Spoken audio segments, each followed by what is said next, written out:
Hello दोस्तों, स्वागत है आपका। जैसे कि हमने एक पिछले वीडियोस में मैंने आपको कहा था कि बिब्लिकल प्रिंसिपल ऑफ मनी का भी मैं एक सीरीज स्टार्ट करने वाला हूँ, जो मैंने थीसिस में अपनी बाइबल कॉलेज लाइफ में लिखी थी। तो उस किताब को मैं आपके बीच में थोड़ा थोड़ा करके एक सीरीज का जैसा लेकर आऊँगा। एक पार्टली सीरीज वाइज एपिसोड जैसा मैं इसका बनाऊंगा और थोड़ा थोड़ा करके जो किताब में मैंने लिखी है वो आपके बीच में मैं शेयर करना चाहूँगा। तो जो थीसिस मैंने लिखी थी वो है बिब्लिकल प्रिंसिपल ऑफ मनी। हम पैसे को किस नज़रिया से देखते हैं और बाइबल किस नज़रिए से हमें देखने के लिए कहता है पैसों को, क्योंकि पैसा काफ़ी महत्वपूर्ण चीज़ है। इसमें बहुत सारे गड़बड़ियाँ भी हो सकती है और बहुत सारे अच्छे काम भी इसी से ही हो सकता है। तो बाइबल में बहुत बार, सबसे ज़्यादा बार जो जिक्र किया गया वो है पैसे के बारे में। तो पैसे को आपको और मुझे किस रीति से देखना है, तो इसे आज को हमें समझना है। तो आइए शुरू करने से पहले, मेरा नाम साइंथन डे है, द बाइबल व्यूज में आप सभी लोगों का स्वागत है। तो आज मैं आप लोगों को ये इंट्रोडक्शन देना चाहूँगा कि इस सीरीज़ का क्या कारण, ये सीरीज़ या फिर ये जो थीसिस मैंने लिखी थी इसका पीछे कारण क्या है। इसका पीछे का कारण एक छोटा सा यीशु मसीह के जीवन से हम देखते हैं कि यीशु मसीह ने भी बहुत सारा डीलिंग किया है। कोई डीलिंग हो सकता है चंगाई के लिए किया होगा, कोई डीलिंग किया होगा जो लोगों की भलाई के लिए किया होगा, कोई डीलिंग हो सकता है किसी को मुर्दे में से जिलाया है। तो बहुत सारा डीलिंग उन्होंने यीशु मसीह ने किया है और वो भी शांतिपूर्वक किया है। और बहुत सारा डीलिंग जो फारिसी के साथ भी किया है, जो फारिसी गलत कर रहे थे, उस हर एक डीलिंग में भी यीशु ने शांतिपूर्वक उनको जवाब दिया, मुंह से मुंह जवाब दिया। लेकिन एक जगह एक ऐसा घटना घटता है जहाँ पर यीशु मसीह काफ़ी वायलेंट दिखे। यीशु मसीह ने कुछ उलट पुलट किया, जो टेबल को उखाड़ के फेंका या फिर यहाँ पे तोड़ फोड़ जैसा समझो वैसा किया। एक कारण है, वो है क्या? तो आज हम लोग देखेंगे मत्ती का 21 का 13 में अगर आप पढ़ोगे तो वहाँ पे यीशु ने जब मंदिर में जब कारोबार चल रहा था, जब मंदिर में जब कोई बिजनेस का जैसा धंधा कर रहे थे, तभी यीशु मसीह ने वहाँ उलट पुलट किया। यीशु मसीह ये बर्दाश्त बिल्कुल नहीं कर पाया, क्योंकि हम देखते हैं कि हमारे जीवन में भी जब पैसा परमेश्वर और हमारे बीच में आता है तो ये परमेश्वर को बिल्कुल अच्छा नहीं लगता है। मतलब पैसा ज़्यादा अहमियत लेता है या पैसा कुछ चीज़ का स्थान लेता है या धार्मिक जगह पर पैसा कोई अगर काम करता है तो ये परमेश्वर को बिल्कुल पसंद नहीं है। यीशु ने भी वहाँ पे काफ़ी वार्निंग दिया था, उन लोगों को ये बताया इस वचन के द्वारा कि ये मंदिर है प्रार्थना करने के लिए, लेकिन तुम लोगों ने इसका गुफा बनाया, चोरों का गुफा बना के रखा है इसको।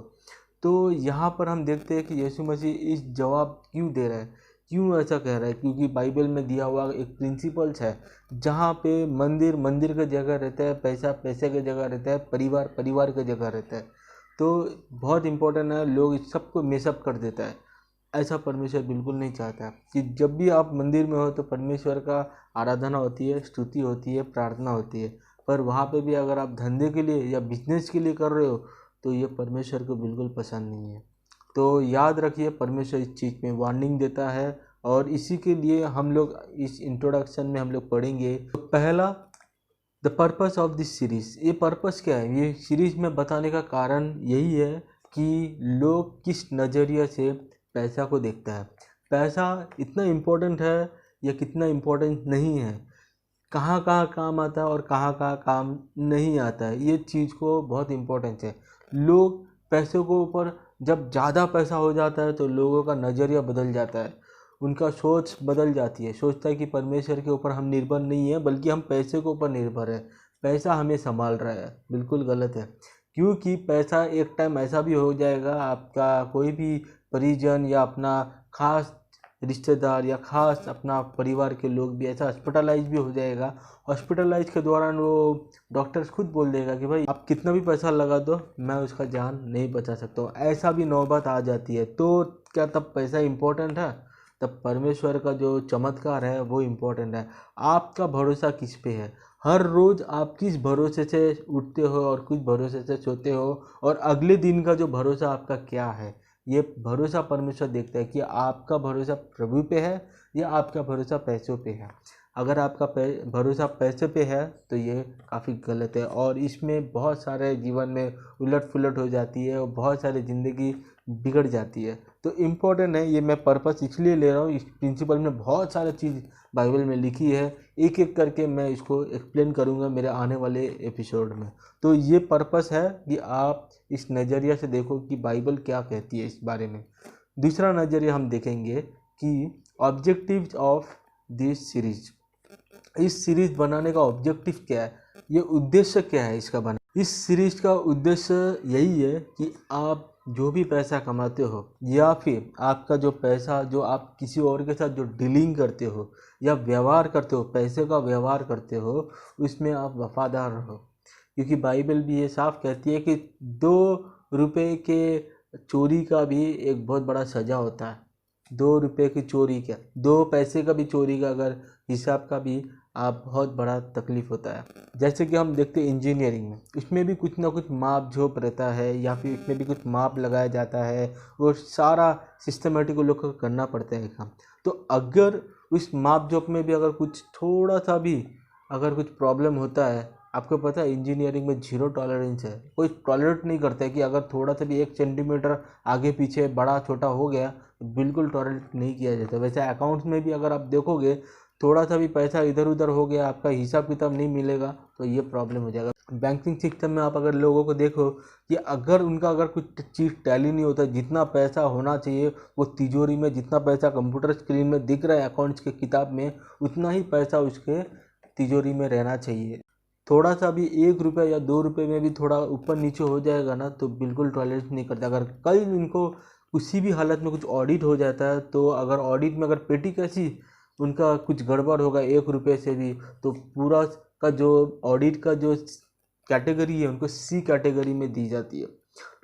तो यानी वो मतलब बकवास, 1 रुपये की वजह से पूरा सिस्टम के ऊपर बकवास अकाउंटिंग सिस्टम हैंडल का आरोप लगता है। तो इतना सीरियसली जब वो लेता है तो हमारे जीवन में जो पैसा हमारे पास आते हैं उसका जो डीलिंग हम रोज़ जिसके साथ भी लेते हैं, किसी से लेते हैं, किसी को देते हैं, किसी को कुछ वादा करके देते हैं या लेते हैं, उसमें आप कभी भी झोल ना कीजिए या कभी भी इसमें गलत काम न कीजिए। बाइबल बोलती है ये उद्देश्य यही है, आप अपने पैसे का जो व्यवहार है उसमें आप पूरा वफादार रहे, वफादारी के साथ काम करें। अगर बेवफाई किया तो उसका नतीजा आपको बहुत भुगतना पड़ेगा। यहाँ तक कि मैंने अपने पर्सनल लाइफ में, वो भी मैं सीरीज़ में बताऊंगा, जो मैं पर्सनली अपने आंखों के सामने भी देखा है कि प्रभु के पैसों के साथ भी अगर आप खिलवाड़ करोगे तो प्रभु का जो सज़ा है वो मौत तक भी लेके जा सकता है। ये मैंने अपने आंखों से देखा, वो भी मैं इस सीरीज़ में बताऊंगा। और आखिरी और तीसरी जो बात हम देखेंगे इस सीरीज़ के द्वारा वो है महत्वपूर्ण। पैसे के ऊपर क्या महत्वपूर्ण है, कितना महत्वपूर्ण है इसका डीलिंग। जैसे कि मैंने पहले ही बोला कि पैसा लोग अलग अलग नज़रिया से देखते हैं, वैसा महत्वपूर्ण इसमें क्या है, क्योंकि पैसा एक ऐसा चीज़ है ना जहाँ पे लोग टेम्पटेशन काफ़ी हो जाता है, हो सकता है वो परीक्षा में गिर जाएगा। ऐसा भी होता है कि पैसों के लिए कुछ भी वो कर सकता है, ऐसा आप लोगों ने सुना होगा। तो पैसा एक ऐसा चीज़ है जो आपको समझना है कि पैसे के लिए क्या मैं बिक रहा हूँ, क्या मैं पैसे के लिए कई जगह पे कोई लोग मुझे खरीद रहे हैं या पैसों के लिए कोई गलत काम के लिए मुझे खरीद रहा है। तो ये आपको ख्याल रखना है, तो आपको टेम्पटेशन में नहीं गिरना है। बिब्लिकल प्रिंसिपल्स में ये पूरा चैप्टर में कवर करूँगा 1 बाय 1, जहाँ पे आपको बताया जाएगा कैसा कैसा टेम्पटेशन से आपको बचना है ताकि आपके परिवार के ऊपर वो श्राप ना आए। प्रभु हर एक डीलिंग देखता है, प्रभु को हर डीलिंग समझ में आता है, और जो कुछ आप करते हो वो प्रभु हर चीज़ देखता है। इसी के आधार पे बिब्लिकल प्रिंसिपल्स ऑफ मनी मैं एक एक करके आप लोगों को बताना चाहूँगा कि बाइबल क्या कहती है मनी के बारे में, पैसों के बारे में। अगर आपको इस सीरीज़ को और आगे जानकारी चाहिए तो प्लीज़ चैनल को सब्सक्राइब कीजिए। फिर मिलेंगे एक नई वीडियोज़ के साथ, तब तक के लिए अपना ख्याल रखिए, सुरक्षित रहिए और खुश रहिए।